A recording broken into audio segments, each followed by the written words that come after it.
So politics tends to bring up a lot of rumors and whisper campaigns, and the presidential election of 1884 wasn't any different. Some have said it's one of the nastiest campaigns in American history, but we'll let you be the judge. The Republican nominee that year was James Blaine, who was a longtime politician.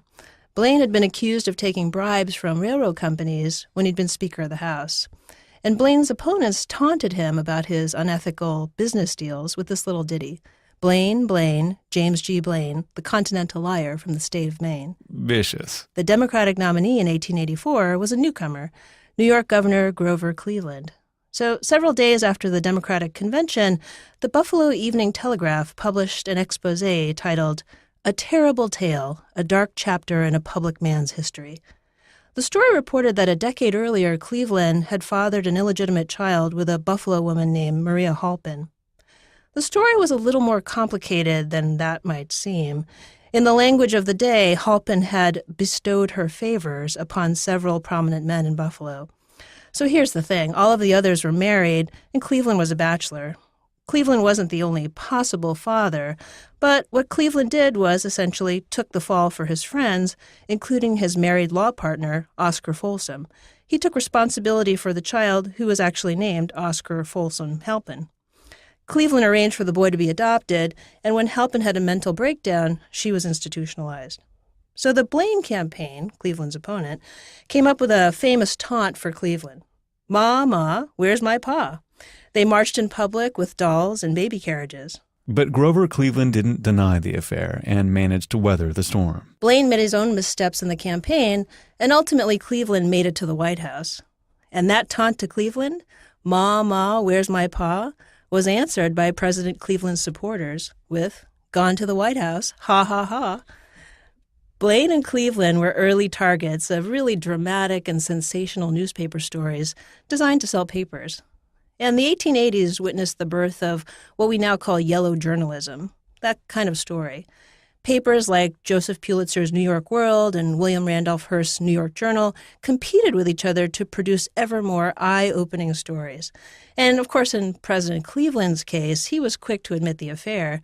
And the story, as sensational and dramatic as it was, pointed to something that Cleveland, as a public figure, had to account for.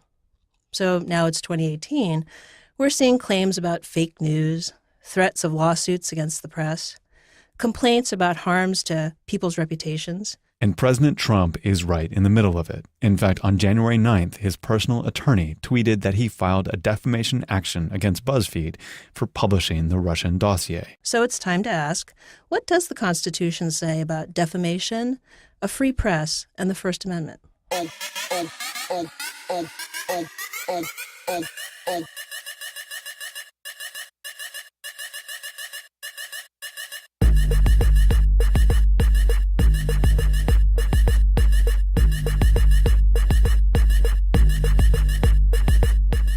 This is What Trump Can Teach Us About Con Law, an ongoing series of indefinite length where we take the tweets and bluster of the 45th President of the United States and harness that hot air to power a machine that helps us learn the U.S. Constitution like we never have before. Our music is from Doomtree Records. Our professor is Elizabeth Joe, and I'm your fellow student and host, Roman Mars.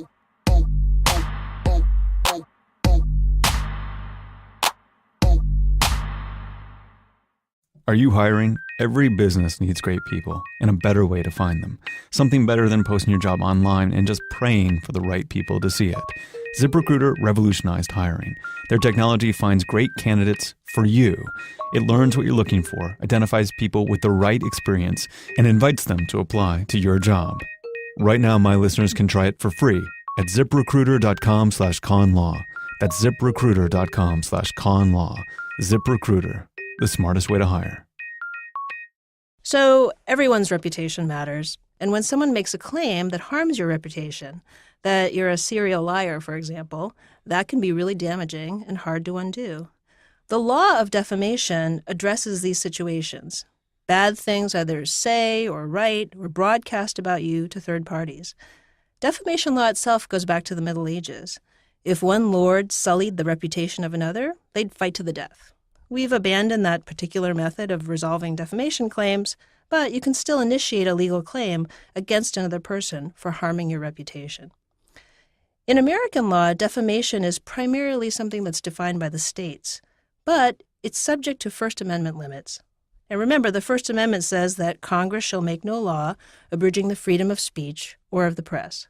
Probably the most important Supreme Court case on defamation, the First Amendment, and the press's ability to publish stories about public officials comes from the Civil Rights era. Most people know the story of Rosa Parks, her famous refusal to sit on the back of a Montgomery bus that sparked the city's famous bus boycott in 1955. In helping to organize the boycott, the Montgomery Improvement Association named a 26-year-old Reverend Martin Luther King Jr. as its head.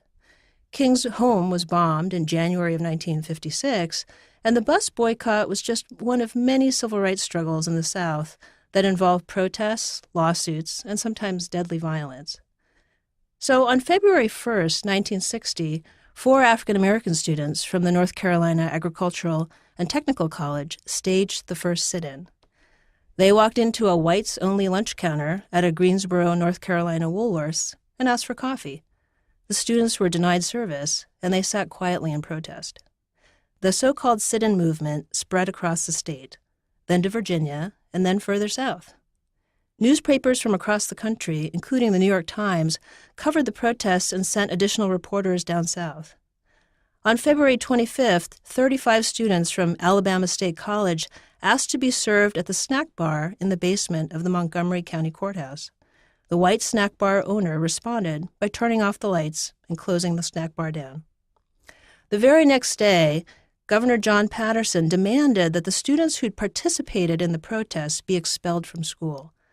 And on February 27th, most of the 800 students at Alabama State marched to the state capitol to protest the governor's actions. Klansmen wielding bats attacked the student protesters, while the police just stood by.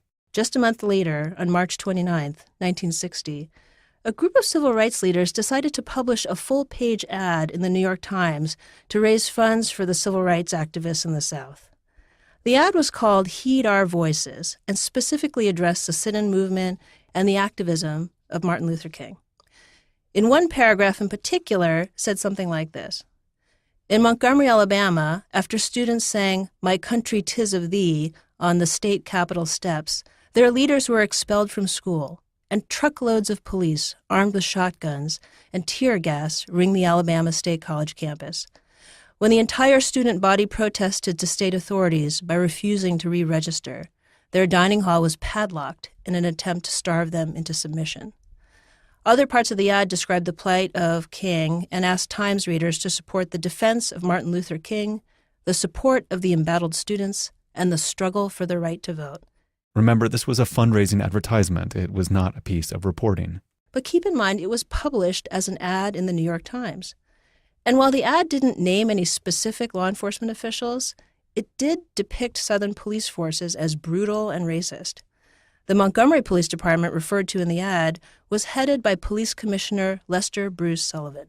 And the ad, unfortunately, had a few factual errors. Dr. King had been arrested not 7, but 4 times. And the Alabama State students had been expelled not for protesting, but for the sit-in. And while there were large numbers of police during the time, they did not ring the campus, as the ad said. No one had padlocked the dining hall. And the protesting students, this is pretty minor, had sung the Star-Spangled Banner, "Not My Country 'Tis of Thee." As a result, Police Commissioner Sullivan decided to file a defamation lawsuit against the New York Times. And after just 2 hours of deliberation, a jury returned a verdict in Sullivan's favor. They awarded him $500,000. Alabama's law on libel, that's defamation in writing, or broadcast, was like other states at the time. The Times was guilty of defaming Sullivan, a public official, by publishing facts that weren't true. His reputation was harmed, and that was it. The Alabama Supreme Court upheld the judgment against the Times.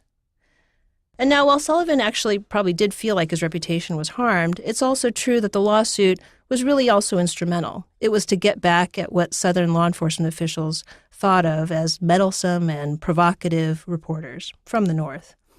And victory in this case meant that the Times, or any other publication, had to be really careful that not one single detail could be wrong in anything they published about a public official. Not a thing. And the concern here is that if they were going to be super careful in this way, that might cause them to be cautious, and in fact so cautious that they might refrain from vigorous reporting of sometimes unpleasant facts. The case of New York Times versus Sullivan made its way up to the United States Supreme Court. And on March 9th, 1964, Justice Brennan delivered the opinion of the court. Was the way that Alabama law let a public official win in a libel case in this way a violation of the First Amendment? The Supreme Court answered yes. The Supreme Court sided with the New York Times, requiring that any criticism of official conduct to be 100% error-free would, in the court's words, lead to self-censorship and would, quote, dampen the vigor and limit the variety of public debate. It wasn't enough, said the court, that the Times had published some mistakes. In New York Times versus Sullivan, the Supreme Court said that in order for a public official to win in a defamation lawsuit, there had to be clear and convincing evidence not only that the statements were false, but also, and here's the important part, that the defendant did so with, quote, actual malice. What this really means is that the New York Times had to have known that the statements they made were false, or that they were reckless about it. Reckless in this case really means they took a really high risk that the statements were false and decided to publish them anyway. The judgment in favor of the Montgomery Police Commissioner was reversed. So what does the case of New York Times versus Sullivan really mean? It means that it is very difficult for a public official to win a defamation lawsuit, even if it's a lawsuit about some facts that are wrong. Does that mean that a public official might have to live with some erroneous statements published about them? Yes. But as the Supreme Court itself said in the case, we consider this case against the background of a profound national commitment to the principle that debate on public issues should be robust and wide open, and that it may well include vehement, caustic, and sometimes unpleasantly sharp attacks on government and public officials. Which is good, because it's become very clear that some public officials deserve the occasional vehement, caustic, and unpleasantly sharp attack. So let's get to Trump. Trump has a curious relationship with the press. Long before he was president, he courted the press. He placed ads in major newspapers. He's been interviewed by reporters dozens and dozens of times. First as a candidate and now as a president, though, he's also attacked the press. He's called them fake news. He has a special epithet for some of the papers, for example, the failing New York Times. There are so many examples of Trump's distaste for current libel law, but we'll just mention a few. On September 17th, 2016, the New York Times reported a really long piece on how Trump had relied on hundreds of millions of dollars in taxpayer subsidies to build his fortune. That afternoon, candidate Trump tweeted, "My lawyers want to sue the failing New York Times so badly for irresponsible intent. I said no, for now, but they are watching. Really disgusting." Here's the thing. Irresponsible intent, that's not a thing. No one is guilty of irresponsible intent. On October 12th, 2016, the New York Times reported the accounts of two women who came forward and said Trump had assaulted them years before. Trump denied the charges, and right after midnight, his lawyer sent a letter to the executive editor of the Times. The article, according to Trump's lawyer, Mark Kasowitz, was, quote, reckless, defamatory, and constitutes libel per se. You recognize those legal buzzwords? And they demanded that they retract the letter. The next day, David McCraw, who's the assistant general counsel for the Times, he's one of their lawyers, shot back. Nope. Instead, McCraw wrote in a letter that went viral. We did what the law allows. We published newsworthy information about a subject of deep public concern. If Mr. Trump disagrees, we welcome the opportunity to have a court set him straight. And the threatened defamation lawsuit, it never arose. Then, in March of 2017, President Trump tweeted, "The failing New York Times has disgraced the media world, gotten me wrong for 2 solid years. Change libel laws?" That tweet echoes an earlier statement Trump had made on the campaign trail in 2016 when he said that if elected, he'd, quote, open up our libel laws so that when newspapers write purposely negative stories, we can sue them and make lots of money. Whatever President Trump may think of the law of defamation, and what he's really referring to is First Amendment protections for the press, is that he just can't do anything about it. The only way to get rid of New York Times versus Sullivan, the case, would be to convince the Supreme Court to overturn it. That's pretty remote. Or to have a constitutional amendment, which is just never going to happen. So in January of 2018, we have another defamation issue. A new book called Fire and Fury Inside the Trump White House by Michael Wolff has been published. So some excerpts that have been passed around already say that there's a chaotic, bumbling White House. No one is in charge. All sorts of terrible things are happening. The book attributes some very critical views of the White House by former Trump advisor Stephen Bannon. For instance, Bannon described a Trump Tower meeting that included the president's son, Donald Jr., his son-in-law, Jared Kushner, and a Russian lawyer as treasonous. When these excerpts first came out, the White House put out an official statement that said, Steve Bannon has nothing to do with me or my presidency. When he was fired, he not only lost his job, he lost his mind. And on January 4th, lawyers for the president sent to the publisher of Fire and Fury what lawyers call a cease and desist letter. That just means don't publish this or else. It's 11 pages, but I'll quote just one sentence. Your publication of the false, baseless statements about Mr. Trump gives rise to, among other claims, and defamation by libel per se. Which sounds really intimidating. But remember that the New York Times versus Sullivan decision is the relevant law here. It wouldn't be enough for Michael Wolff to have made factual errors in his book about the President of the United States. Instead, Trump would have to prove that the statements were not only false, but also that they were made with actual malice. That's the legal standard. And that's just not very easy to do. And so on January 8th, the lawyers for Henry Holt, the publisher of Fire and Fury, responded with this letter. Mr. Trump is the President of the United States, with the bully pulpit at his disposal. Your letter stops short of identifying a statement in the book that is factually false or defamatory. Instead, the letter appears to be designed to silence legitimate criticism. This is the antithesis of an actionable legal claim. Will this ever end? Well, probably not while Trump is president. In 2011, long before the campaign, Trump apparently watched Lawrence O'Donnell on MSNBC. He tweeted, I heard, because his show is unwatchable, that Lawrence has made many false statements last night about me. Maybe I should sue him? I have follow-up questions for Elizabeth about libel and its cousin slander right after this. How do you actually look into the heart of a journalist writing an article and prove that they have some kind of malicious intent? For public officials, it rarely happens that they win. I mean, you need evidence that, some smoking gun, we know this, some email, we know this is false, but let's go ahead and publish it anyway, right? And that doesn't matter. I mean, the important thing here is that libel law, because of the First Amendment, no longer means, well, you made a mistake. You said something about me that's not true, no matter how important or trivial. And so then you're guilty. So the First Amendment is saying, well, on balance, we'll take the risk, or the Supreme Court is saying, we'll take the risk that, sometimes reporters are going to get things wrong. They'll issue corrections. But as long as this is in the course of sort of vigorous professional journalism, we have to allow it. Otherwise, a free society, can't be sustained unless you have a free press. Mm-hmm. And for the Supreme Court, that's been a longstanding balance that seems right. That when you're a public official or a public figure, that's another kind of person that's subject to these rules, you're sort of taking that risk. You want to be that famous. You want to run for the presidency. You are going to assume that some of these bad, nasty, sometimes occasionally untrue things might be said about you. But you go into it with your eyes open. You're not a private person who's being written about in this way. Given the fact that these types of lawsuits rarely succeed, why do these men in power, like Harvey Weinstein and Trump, threaten to sue the New York Times every time something is written about them that they don't like?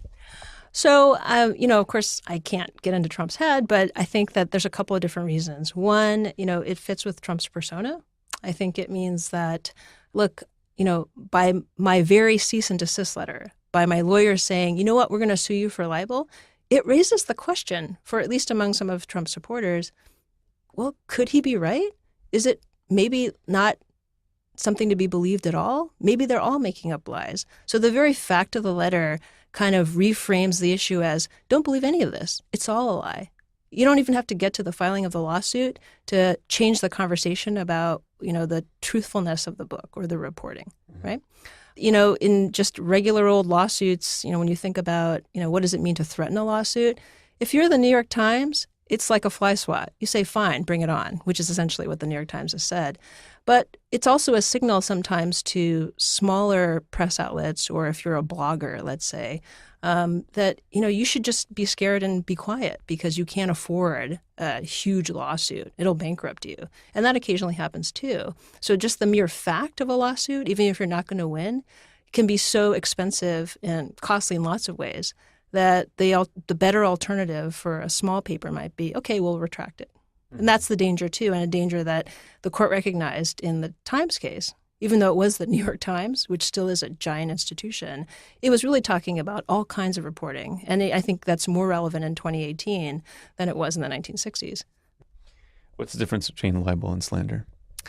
That's a good question. So libel and slander are both types of defamation. Libel is written or broadcast defamation, defamatory statements, and slander is spoken to a third party. But defamation always involves saying something that harms the reputation of another by saying it to a third party. If I say to you, like, Roman, like, you always cheat at cards, and then you break down and cry, that's bad, but it's not defamation. But if I stand on the street corner in Oakland, downtown Oakland, and I say, Roman Mars is a card cheat, then that is slander.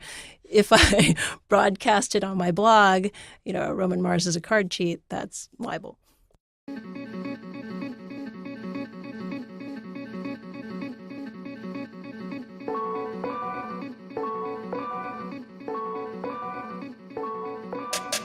This show is produced by Elizabeth Joe and me, card cheater Roman Mars. You can find us online at trumpconlaw.com, on Facebook and Twitter. All the music in TrumpCon Law is provided by Doomtree Records, the Midwest hip-hop collective. They are the absolute best label going right now. You gotta get into it. You can find out all about Doomtree Records, get merch, and learn about current tours at doomtree.net. We are a proud member of Radiotopia from PRX, supported by the Knight Foundation and donors who are listeners just like you.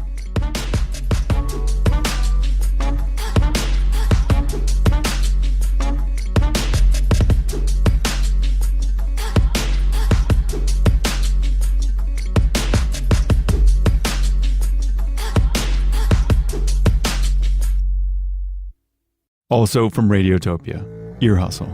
It might possibly be the only podcast that matters. Stories of day-to-day life inside San Quentin State Prison, produced and shared by those living it. Season 2 is just starting out, and it's all about firsts, like the first time your mom visits you in prison. I took a lot of deep breaths. I try to choreograph my hug, because I haven't hugged my mom in a long time, but in the cell. But wait, how did you practice? How did you choreograph a hug? So I didn't know, because I haven't hugged someone in a long time. Maybe by then it was 13 years, right? So I didn't know if my hand goes around her shoulder or her neck. I didn't know if it went like diagonally, like 2 45-degree angles. And then I was like, you know what? I let her lead. Like, this is your mom, right? This is my mom. And I don't know how to hug my mom. So I was nervous about that type of stuff. Did you actually practice hugging somebody else? No. Just like my cellie wasn't up for that, no. Subscribe to Ear Hustle now. Find out more at earhustlesq.com or radiotopia.fm.